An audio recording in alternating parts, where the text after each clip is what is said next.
Mengapa investasi bodong di Indonesia begitu menjamur? Ini sebetulnya bukan karena banyaknya penipu, tetapi ini karena banyaknya yang mau ditipu. Lifestyle atau gaya hidup yang tidak seimbang ini akan menjadi kendala besar bagi para usia produktif yang tidak mempersiapkan diri untuk masa depannya. Inflasi bagaikan bola salju. Dia menggelinding dari kecil, lalu kemudian membesar, dan akhirnya akan menggilas kepada siapapun yang tidak siap.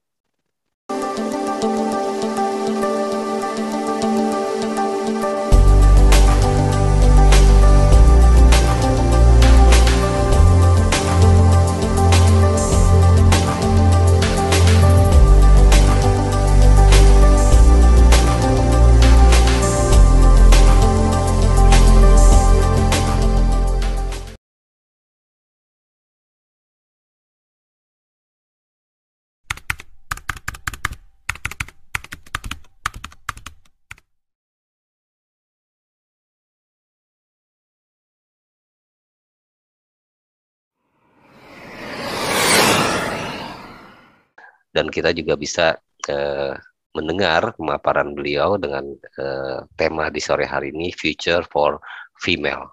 Ya, jadi ini untuk menambah income di zaman now. Oke, silakan Pak Diki. Baik, terima kasih Pak Teguh. Bismillahirrahmanirrahim. Assalamualaikum warahmatullahi wabarakatuh. Waalaikumsalam warahmatullahi wabarakatuh. Salam sejahtera, Om Swastiastu, Namo Buddhaya, dan salam kebajikan. Selamat sore ibu-ibu semua. Ini saya panggil dengan Superwoman saja ya, khusus di webinar di sore hari ini. Baik untuk para Superwoman yang hebat. Jadi mengapa Future for Female ini saya ketengahkan? Karena memang sejak terjadinya COVID-19, ini banyak sekali sektor pekerjaan dan juga sektor usaha yang akhirnya harus restrukturisasi. Yang tentunya dari restrukturisasi itu berdampak kepada ekonomi keluarga.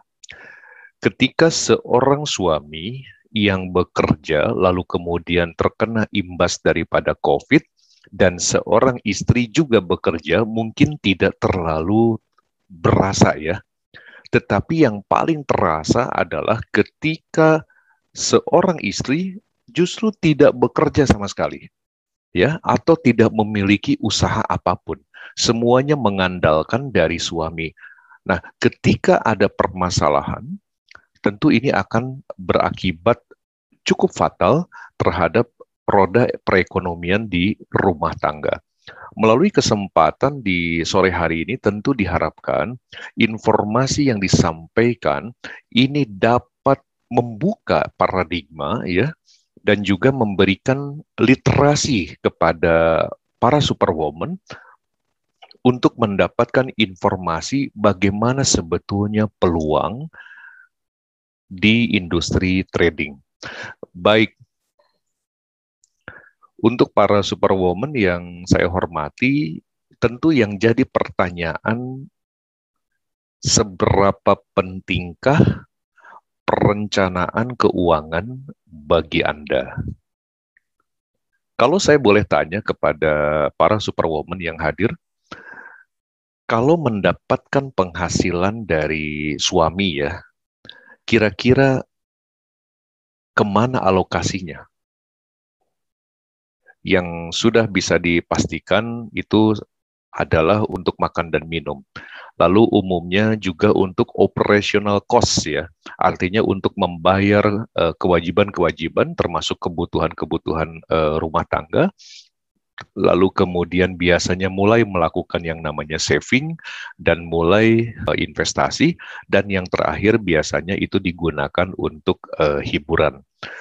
Para superwoman yang saya hormati, saya izin untuk sedikit coret-coret di layar ya. Kita sama-sama tahu bahwa yang namanya kehidupan itu tidak ada cerita bahwa semakin ke depan itu semakin murah. Segala sesuatu itu pasti akan semakin mahal. Jangan kira uang yang dimiliki oleh para superwoman saat ini itu akan sama di 20 atau 30 tahun mendatang. Ya, mungkin secara angka sama, tetapi secara nilai pasti terjadi yang namanya penurunan, ya. Dan itu diakibatkan karena adanya inflasi. Inflasi itu bagaikan bola salju, ya. Dia menggelinding dari kecil lalu kemudian membesar dan akhirnya akan menggilas kepada siapapun yang tidak siap. Kita lihat para superwoman, ya. Kalau misalnya ini adalah inflasinya, ya. Nah, ini saya tulis IF, ya. IF adalah inflasi. Lalu kemudian di sini adalah IN, ya. Saya tulis IN. IN ini maksudnya adalah income, ya. Poin-poin yang digunakan untuk uh, keuangan yang kita dapatkan, ya, atau wealth allocation, itu yang pertama biasanya untuk makan dan minum, ya. Berarti di sini adalah F&B, ya, food and beverage, ya. Oke. Lalu kemudian di sini adalah untuk membayar operational cost. Lalu kemudian di sini adalah untuk menabung, ya, saving. Lalu kemudian kita lihat biasanya adalah hiburan. Ya, di sini hiburan.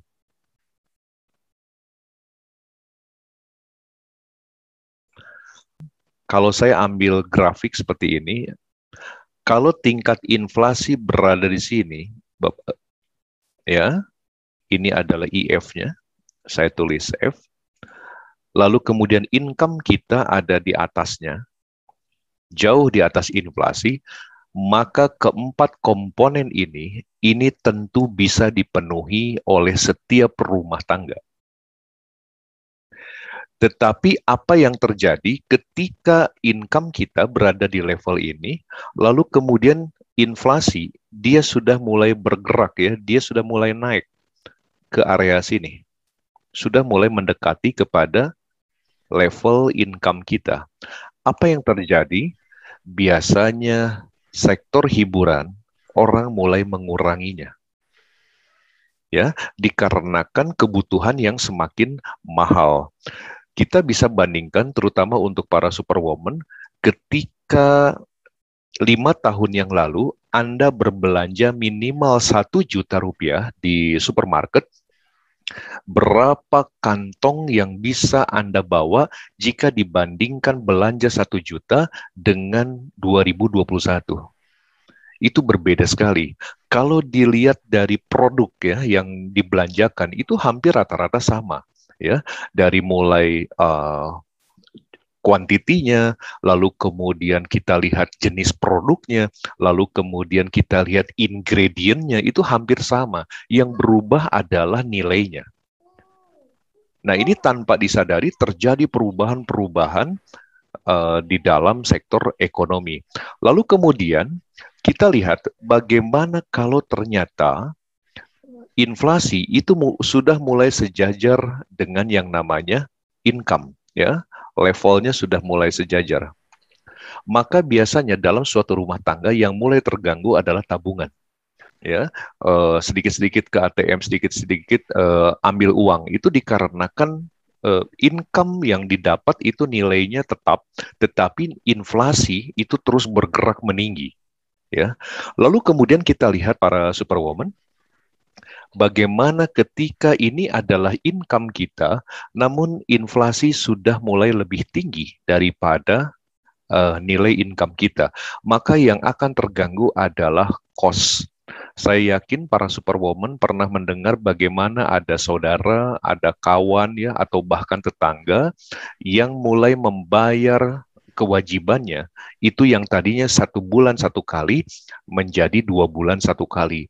Bahkan ada yang menunggak 3 bulan 1 kali. Itu dikarenakan pendapatan yang diperoleh itu lebih rendah daripada pertumbuhan nilai inflasi. Dan ini biasanya seringkali orang anekdot ya, mengatakan income seperti ini disebut dengan pendapatan terima kasih. Begitu terima, lalu dikasihkan.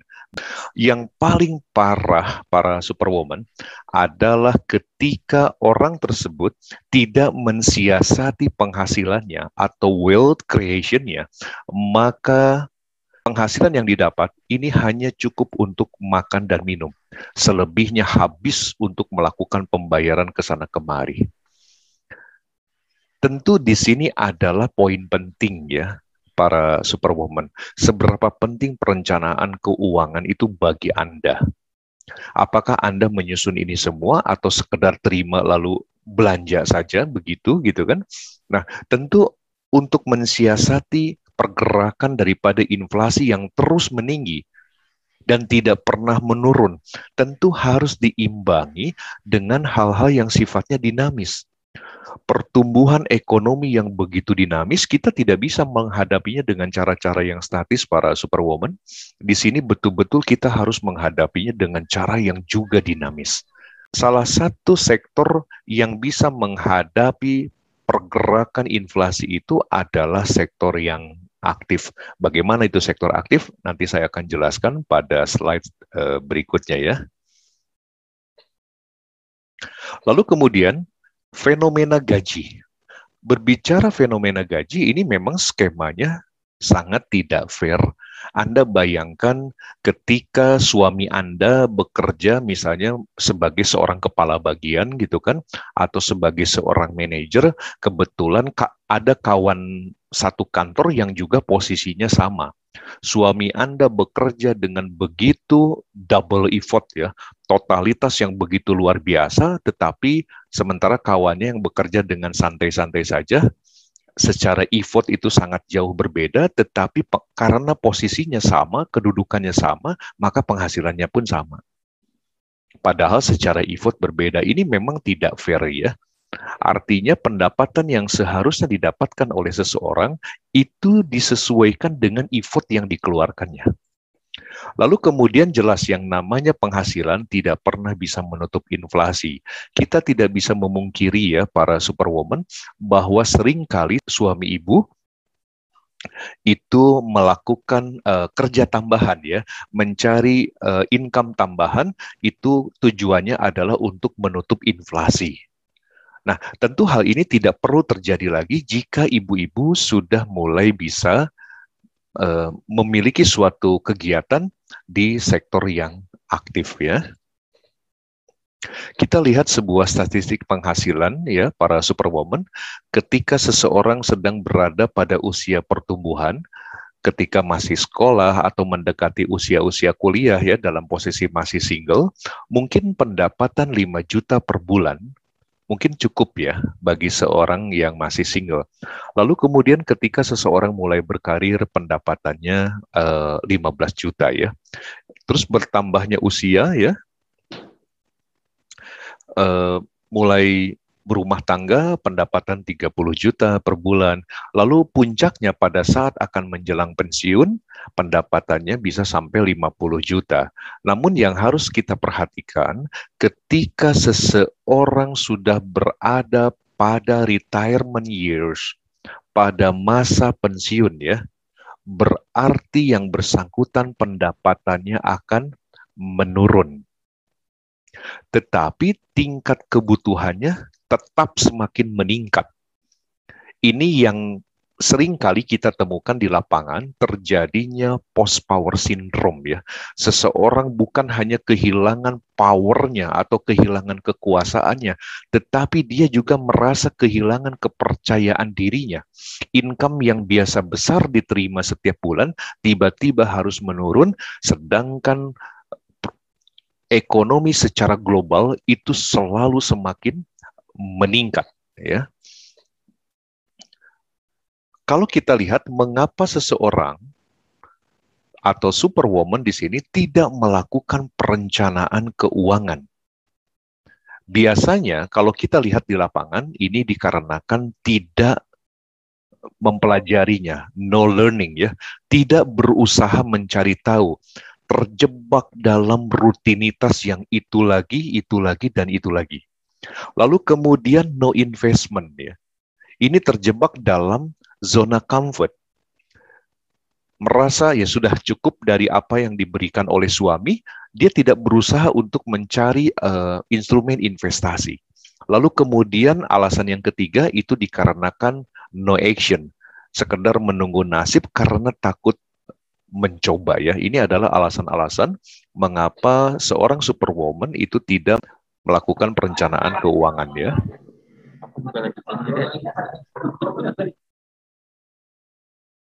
Dan ini adalah fakta ya, ini bukan hoax ya, bahwa menurut data yang diperoleh dari Otoritas Jasa Keuangan, ini menyebutkan bahwa masyarakat di Indonesia itu belum seluruhnya melek tentang instrumen keuangan.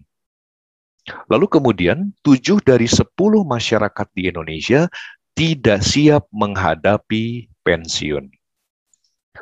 Kalau kita lihat survei yang dilakukan oleh Harvard University, bahwa ketatnya persaingan dan tingginya tingkat inflasi ditambah lifestyle atau gaya hidup yang tidak seimbang, ini akan menjadi kendala besar bagi para usia produktif yang tidak mempersiapkan diri untuk masa depannya. Jadi perlu para superwoman ketahui yang namanya perencanaan keuangan ini adalah hal yang sangat fundamental, hal yang sangat penting karena ini sesuatu yang berkaitan dengan dua komponen waktu, yaitu pada saat current ya atau masa sekarang dan juga futures. Makanya sering kali saya sampaikan dalam webinar-webinar saya bahwa yang namanya investasi itu seolah-olah membeli masa depan dengan harga hari ini. Para superwoman yang saya hormati, siapa yang tidak kenal dengan Michael Jackson ya? Ini adalah King of Pop ya, sangat terkenal sekali. Bahkan dari informasi yang saya dapatkan, itu kekayaannya itu sampai miliar dolar. Para superwoman bisa bayangkan, 1 juta dolar itu ekuivalen dengan 14 miliar 500 juta rupiah. Untuk 1 juta dolar. Sedangkan kekayaan Michael Jackson itu tercatat hingga miliar dolar. Ini sangat luar biasa sekali. Namun yang jadi pertanyaan adalah bagaimana kondisi Michael Jackson pada saat tutup usia. Akuntan publik di Amerika Serikat yang melakukan penyelidikan atas kekayaan Michael Jackson ternyata memberikan informasi yang mencengangkan bahwa ternyata utang Michael Jackson itu jauh lebih besar daripada kekayaannya.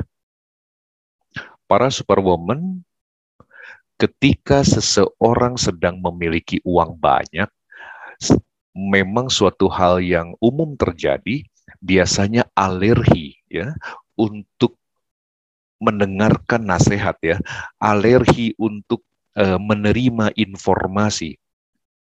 Karena ketika seseorang sedang banyak uang, pasti akan beranggapan kalau memang butuh sesuatu, tinggal beli.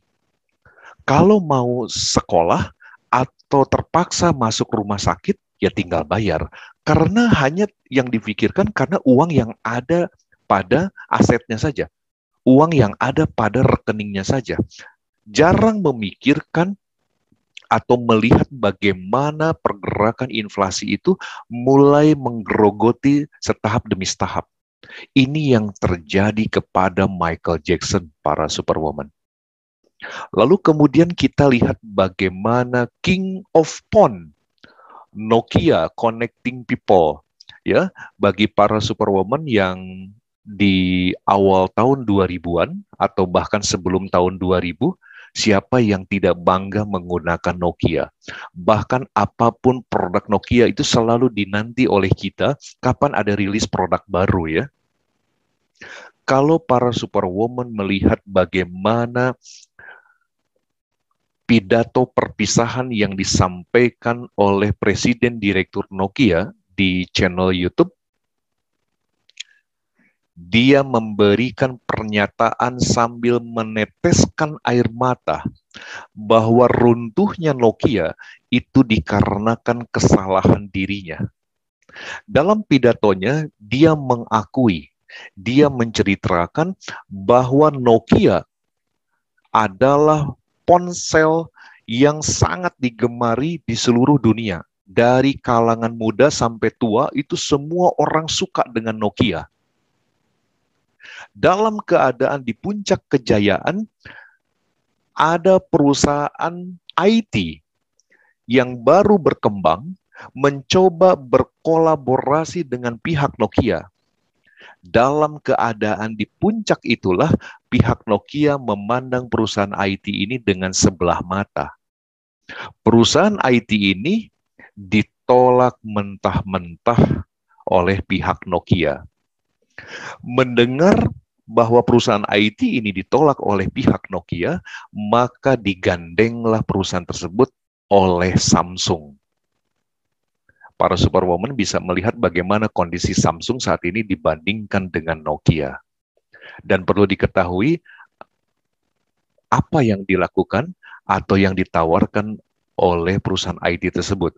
Yang ditawarkan adalah sebuah software yang saat ini dikenal dengan istilah Android.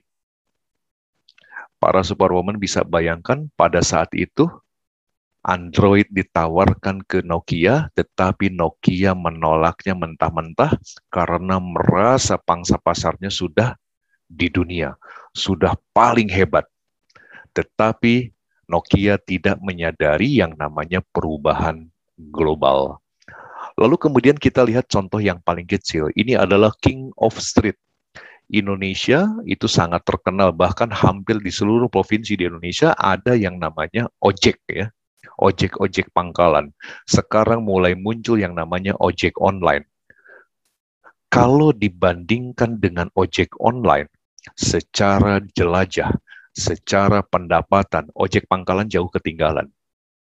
Artinya, kita tidak bisa bersikukuh dengan cara-cara lama.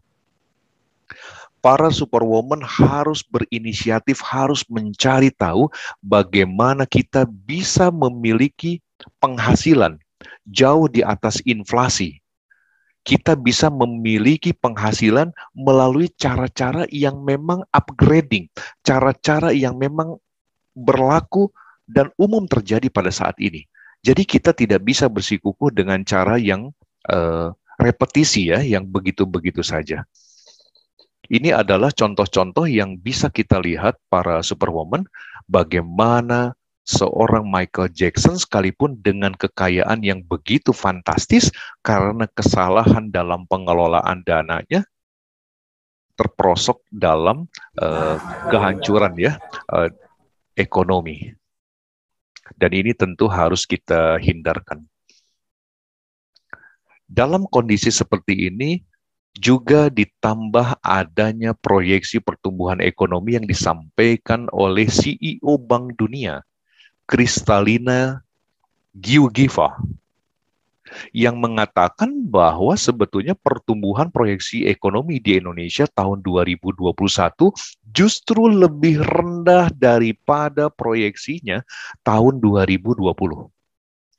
CEO Bank Dunia menginformasikan ini karena kondisi perekonomian global yang menantang akibat adanya pandemi dan juga karena adanya ketegangan perdagangan internasional yang akan berimbas pada melambatnya pergerakan pertumbuhan domestik Indonesia. Para superwoman yang saya hormati, pernyataan yang disampaikan oleh Kristalina Georgieva ini tentu bukan sekedar update status.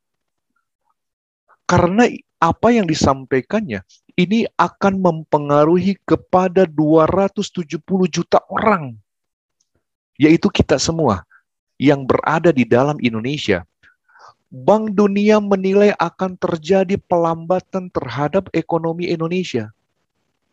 Tentu dari informasi yang sangat akurat ini bisa menjadi trigger bagi kita untuk segera move on, ya, untuk segera mencari solusi bagaimana agar kita tidak terperosok seperti halnya Michael Jackson. Tentu yang jadi pertanyaan adalah apa solusi bagi kita, ya, para superwoman? Apakah solusinya menabung? Menabung ini berarti kita menyerahkan sebagian dana kita kepada pihak ketiga. Berarti potensi keuntungan termasuk pembatasan risikonya ini ditentukan oleh pihak ketiga. Apakah menabung saat ini menjadi sebuah solusi? Bukan, ya. Yang harus kita lakukan, para superwoman harus memaksimalkan pendapatan pada instrumen aktif. Para superwoman yang saya hormati, di sini saya ingin menginformasikan bahwa dalam sektor keuangan, secara general itu dibagi menjadi dua. Ada yang masuk dalam sektor aktif, ada yang masuk dalam sektor pasif, ya. Sektor pasif di sini ada mekanismenya dengan kontrak investasi kolektif. Artinya mengkolektif dana masyarakat untuk diinvestasikan pada sebuah kontrak. Nah, perusahaan penyelenggara ini ada yang legal, ada yang ilegal. Ya, contoh untuk yang legal berarti di sini ada perbankan, lalu kemudian ada juga pihak asuransi, ya. Nah, kalau yang ilegal ini sangat banyak sekali dan sedang marak saat ini, ya, yang terjadi. Nah, mengapa ini disebut dengan sektor pasif? Karena para superwoman tidak akan pernah tahu diapakan dana Anda oleh pihak pengelola dana. Anda tidak terlibat di dalam pengelolaan dananya. Makanya masuk dalam sektor pasif. Tentunya di sektor pasif ini Anda melakukan investasi. Ya. Artinya seluruh penetapan keuntungan termasuk pembatasan risiko itu sebetulnya ditentukan oleh pihak ketiganya. Ini berbeda dengan sektor aktif. Aktif berarti para superwoman ikut terlibat di dalam pengelolaan dana Anda. Makanya di sini mekanismenya dilakukan secara trade. Trade artinya berdagang. Yang namanya berdagang sama dengan usaha konvensional pada umumnya. Artinya omset yang akan para superwoman dapatkan tentu tidak mungkin linear. Pasti terjadi fluktuatif, baik itu omset harian, mingguan, bulanan, maupun tahunan, itu pasti akan terjadi yang namanya fluktuatif. Nah, di sini banyak sekali masyarakat yang belum terliterasi tentang sektor keuangan ini. Ada yang masuk di sektor yang aktif, tetapi menganggapnya sedang investasi. Makanya meminta pendapatan tetap. Ya, seperti hal yang terjadi di sektor pasif, itu tidak mungkin terjadi di sektor aktif. Lalu kemudian untuk melakukan transaksi ada yang masuk dalam stok, ya, atau securities, lalu kemudian ada produk derivatifnya itu option, ya. Ini banyak sekali kita temukan di internet. Lalu kemudian kita bisa berkonsentrasi pada produk futures. Produk futures adalah produk berjangka, di mana produk-produk yang bisa para superwoman transaksikan di sini adalah currency, ya. Currency berarti perdagangan mata uang yang satu dengan yang lainnya. Yang kedua adalah stock index. Stock index ini adalah saham-saham unggulan yang tergabung menjadi satu indeks, ya, atau blue chip. Lalu kemudian komoditi adalah produk seperti emas ataupun minyak, dan juga CFD. CFD adalah contract for difference. Kalau stock index ini merupakan kumpulan saham-saham unggulan atau blue chip ya menjadi satu, sedangkan CFD adalah single stock ya, artinya saham tunggal. Anda bisa bertransaksi pada saham Google, saham Microsoft dan lain sebagainya. Itu semua bisa para superwoman lakukan di sektor yang futures. Ditambah dalam futures Anda memiliki two ways opportunity. Ketika harga ke atas, Anda bisa beli. Ketika harga mau jatuh, Anda bisa menjualnya. Ya.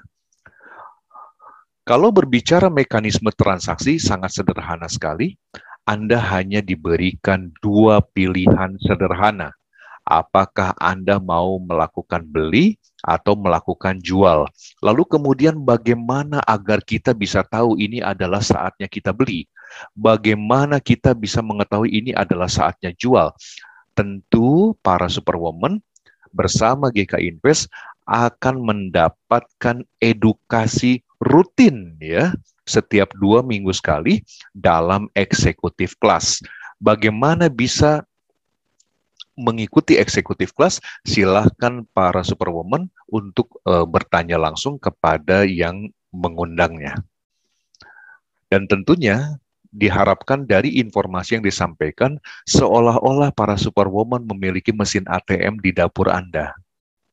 Bisa mendapatkan penghasilan di luar penghasilan suami. Bahkan ketika Anda sedang melakukan setrika baju pun gitu, itu Anda bisa memantau uang Anda secara live ya, baik itu melalui smartphone maupun melalui PC atau laptop. Baik para superwoman yang saya hormati, itu yang bisa saya sampaikan di kesempatan sore hari ini. Barangkali ada yang mau ditanyakan, silakan. Baik ya, para partisipan semua. Kita tadi sama-sama mendengarkan pemaparan dari Mr. Diki Panslobi ya tentang peluang yang kita bisa dapatkan ya untuk saat-saat ini ya. Karena seperti tadi disampaikan Pak Deki ya, adanya inflasi ya, ini paling penting ya, kita harus tahu. Oke, baik, kita akan coba buka sesi tanya jawab buat para partisipan yang menanyakan. Bisa langsung diaktifkan mikrofonnya atau lewat chat ya, yang nanti akan kami bacakan ya, dipersilakan. Oke, baik, Ibu Leli, silakan. Belum ada Pak, saya paling ini aja dulu, ikutin dulu aja dengerin, karena saya baru mulai kan. Gimana Ibu Leli? Belum ada Pak. Mungkin belum ada nanti, ya, oke. Iya belum ada. Baik, yang lainnya mungkin bisa lewat kolom chat ya, atau diaktifkan mikrofonnya, silakan.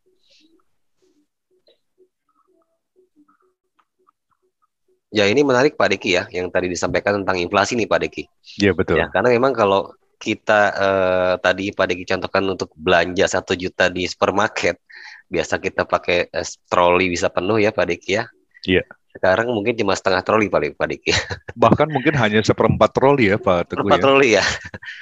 Ya, ini kita memang sering belanja di supermarket ya. Bulanan ya, itu biasa yang kita lakukan ya. Setelah terima gaji ya, payroll, biasanya kita melakukan belanja ya, sembako. Betul. Ya, ini biasanya kita sisihkan untuk budget untuk belanja ya. Bahkan tadi Pak Deki bilang ada budget untuk liburan Pak Deki.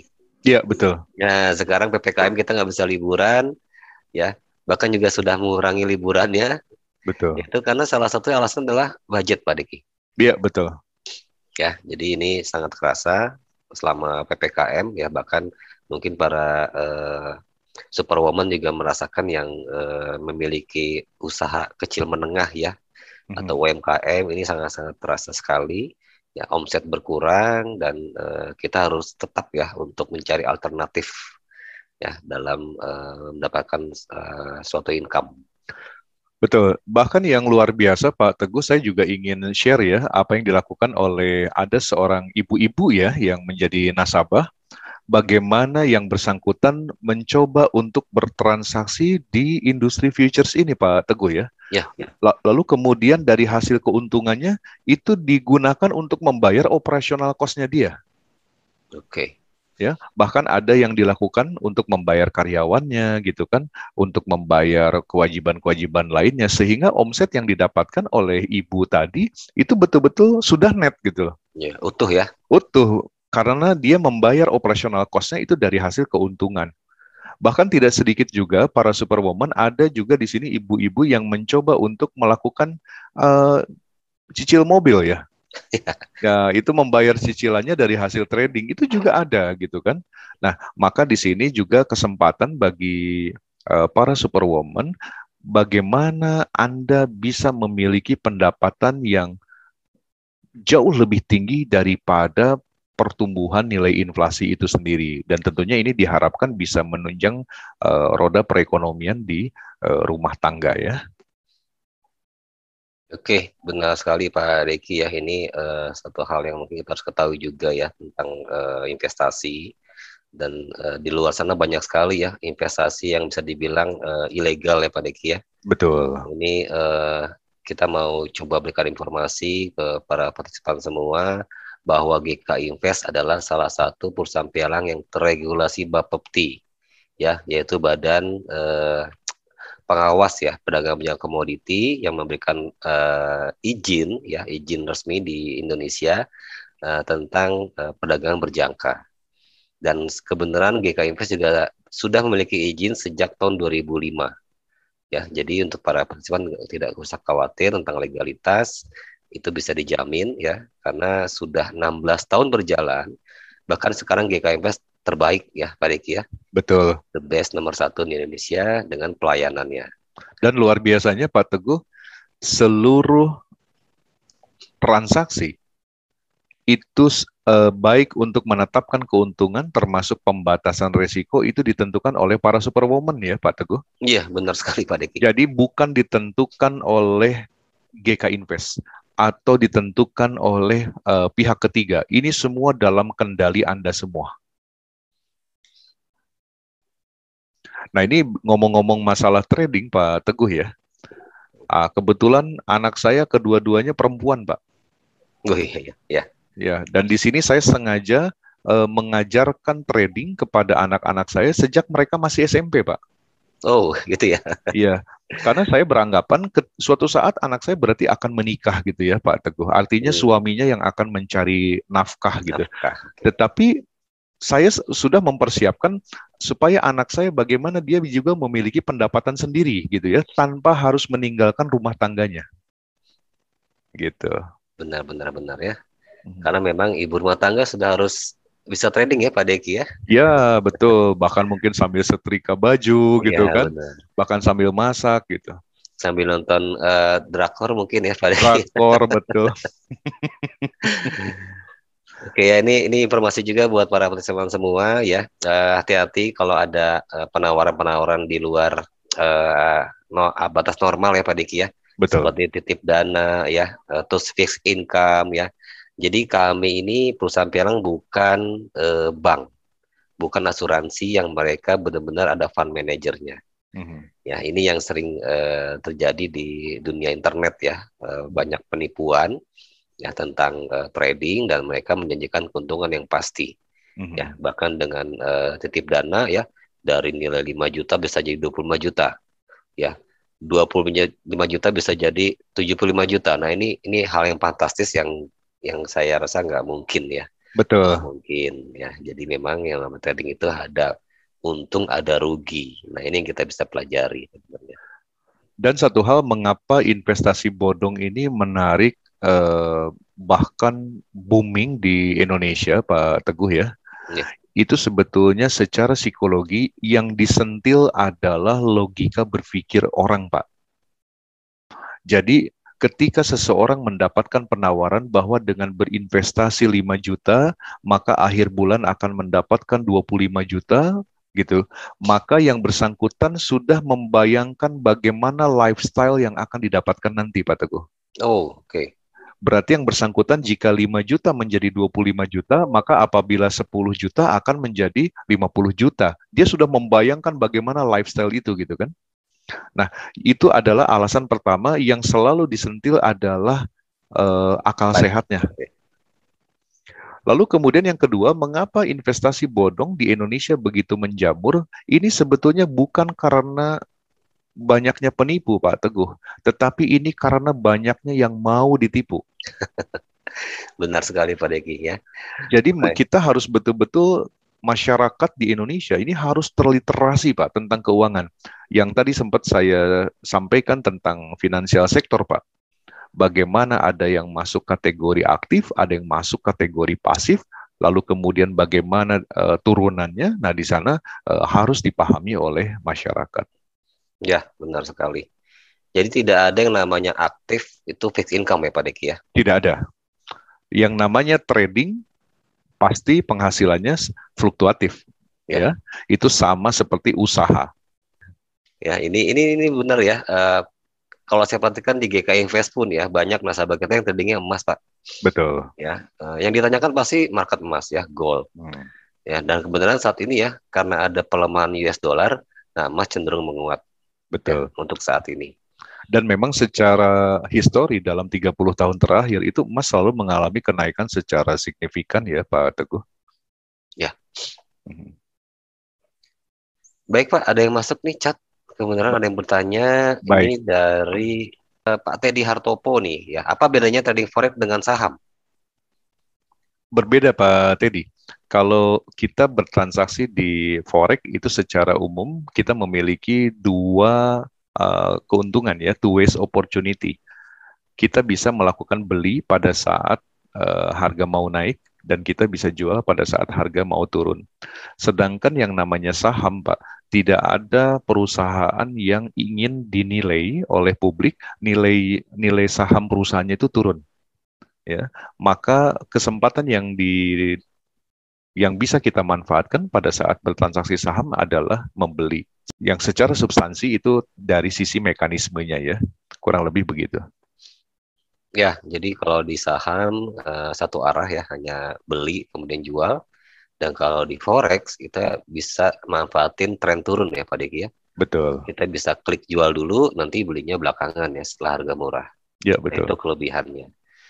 Dan mungkin kalau bisa saya tambahkan kalau di forex lebih liquid ya Pak Deki ya. Ya. Lebih liquid, jadi tidak ada ikatan waktu, ya kapanpun bisa ditarik dananya atau keuntungannya. Gitu. Oke ya, kejawab ya Pak Teddy ya. Perbedaan antara forex dengan saham. Kemudian ada Ibu Yusti menanyakan, mau tanya apakah modal kecil rawan MC ya. Nah, ini MC maksudnya margin call ya. Yeah. Dan bagaimana cara mengatasinya? Baik, ini pertanyaan bagus mulai masuk ke sisi apa ya? Sisi teknis ya. Jadi saya minta izin untuk coret-coret di layar ya. Di sini yang paling penting adalah ketika kita mau melakukan transaksi, kita harus mengetahui dulu yang namanya satuan kontrak. Ya, dalam satuan kontrak dalam trading para superwoman itu disebut dengan lot. Ya, nah saya di sini menggambarkan dengan satu saja, contohnya dengan satu lot. Untuk bertransaksi dengan nilai satu lot, maka ada modal jaminan atau disebut dengan margin requirement, itu nilainya adalah $1.000. Nah ini, jadi ini adalah suatu nilai yang harus para superwoman istilahnya tunjukkan ya kepada pihak dealing bahwa Anda mau bertransaksi dengan satu lot dan dana Anda cukup ya. Lalu kemudian anggap saja ketika seseorang masuk dengan modal 5.000. Masuk dengan modal 5.000 lalu bertransaksi satu lot. Kita lihat apabila Anda bertransaksi dengan satu lot, maka 1.000, ini nilai margin requirement, dibagi dengan modal Anda, 5.000, maka secara tidak langsung, disadari atau tidak, para superwoman sedang meresikokan dananya senilai 20%. Belum apa-apa, belum bertransaksi apa-apa, Anda sudah meresikokan dana Anda 20%. Lalu yang jadi pertanyaan, Pak, bagaimana kalau orang tersebut masuk dengan $30.000? Dengan sangat mudah, para superwoman bisa mengkalkulasikannya. 1.000 Anda bagi dengan 30.000, ya. Maka ini nilainya sama dengan 3,3% saja. Baik, tentu ada pertanyaan di sini ya. Bagaimana kalau modal seseorang bukan 5.000, tetapi adalah 500? Kalau satu lot ini nilainya 1.000, maka tidak mungkin orang yang masuk $500 itu sekali entry satu lot, tidak mungkin. Berarti dia pun mengurangi satuan kontraknya. Dari satu lot berubah menjadi 0,1 lot. Ya. 0,1 lot itu adalah 1/10 dari satu lot. Berarti 1.000 1/10-nya adalah 100. Ya, 100.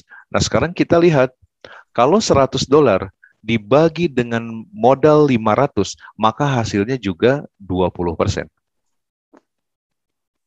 Bagaimana kalau ada seseorang masuk dengan nilai 3.000? Maka 100 dibagi dengan 3.000, hasilnya pun juga 3,3%. Maka betul para superwoman, semakin besar modal seseorang pada saat trading, maka semakin aman dalam melakukan transaksi. Jadi dalam trading betul-betul kita harus memperhitungkannya. Lalu kemudian bagaimana cara kita mengantisipasinya? Hal yang paling penting yang harus Ibu Yusti lakukan adalah melakukan memperhitungkan trading plan. Berapa target keuntungan yang ingin Ibu Yusti dapatkan, lalu kemudian berapa batasan risiko yang Ibu Yusti toleransi. Bukan yang Ibu Yusti inginkan, tetapi yang Ibu toleransi. Ya, nanti bagaimana cara menghitung trading plan, itu semuanya ada di channel YouTube yang tadi sempat saya singgung, yaitu di video yang berjudul Welcome Newbie, ya. Di sana juga dibahas tentang bagaimana untuk menyusun trading plan. Mungkin bisa menjawab ya, Bu Yusti? Baik ya, terjawab ya Ibu Yusti ya. Gimana cara menghindari MC ya, atau margin call ini disingkat ya. Oke, baik. Ini ada pertanyaan dari Pak Teddy Hartopo tadi ya. Ini lanjutan pertanyaan tadi mungkin ya Pak Dek ini. Ya, kalau saham kan kalau harga turun kita bisa hold ya untuk harganya balik lagi. Apakah hal tersebut bisa berlaku di forex? Baik, yang jadi pertanyaan Pak Teddy Hartopo, kebutuhan seseorang ataupun kondisi ekonomi seseorang itu tentu berbeda-beda. Ketika harga saham turun, yang jadi pertanyaan berapa lama turun, Pak? Kalau ternyata turunnya adalah 1 tahun, Pak, bagi orang yang memang kondisi ekonominya pas-pasan, mungkin ini kelamaan, ini akan membuat gelisah, Pak. Tetapi bagi seseorang yang ekonominya ini berkecukupan, dia akan merasa santai ya. Dia tunggu saja, toh someday itu harga akan balik lagi, seperti itu. Tentu yang harus dipertanyakan itu adalah berapa lama harga akan berbalik, Pak. Nah, berbeda pada saat di forex. Bapak bisa mengambil keputusan ketika Bapak terlanjur membeli harga di atas, ternyata harga malah turun, selama memang modal Bapak mencukupi, silahkan Bapak untuk menunggunya ya, sampai terjadi yang namanya reversal, pembalikan menuju kembali ke harga pembelian Bapak. Tetapi pada saat memang Bapak sebelumnya belum ada posisi, lalu kemudian mendapatkan sinyalemen ternyata harga akan turun, lebih baik Bapak melakukan sell position. Ya, dan semakin harga jatuh maka semakin profit ya. Di sana keuntungan yang bisa Bapak dapatkan pada saat bertransaksi di futures. Begitu kurang lebih Pak Teddy Hartopo. Baik ya Pak Teddy ya, mungkin terjawab ya untuk masalah trading saham di hold dan forex di hold juga gitu ya. Bisa sebenarnya ya, tapi ya memang kapan kita bisa tahu sampai harga itu turun. Nah, itu yang dipermasalahkan. Oke, baik ya, sudah terjawab semua pertanyaan-pertanyaan yang masuk Pak Deki.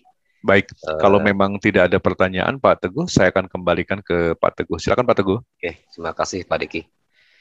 Ya, baik para partisipan semua, ya kita sudah sama-sama mendengarkan pemaparan dari Mr. Deki Van Sloby tentang tema hari ini ya, Future for Female, ya, solusi alternatif menambah income ala zaman now. Ya, jadi memang ini salah satu alternatif di mana saat pandemi saat ini ya kita banyak terpukul ya untuk terutama untuk UMKM ya, mungkin untuk para suami ya yang bekerja mungkin sulit untuk mendapat suatu bisnis ya, kita bisa coba alternatif lain dengan investasi di dunia trading.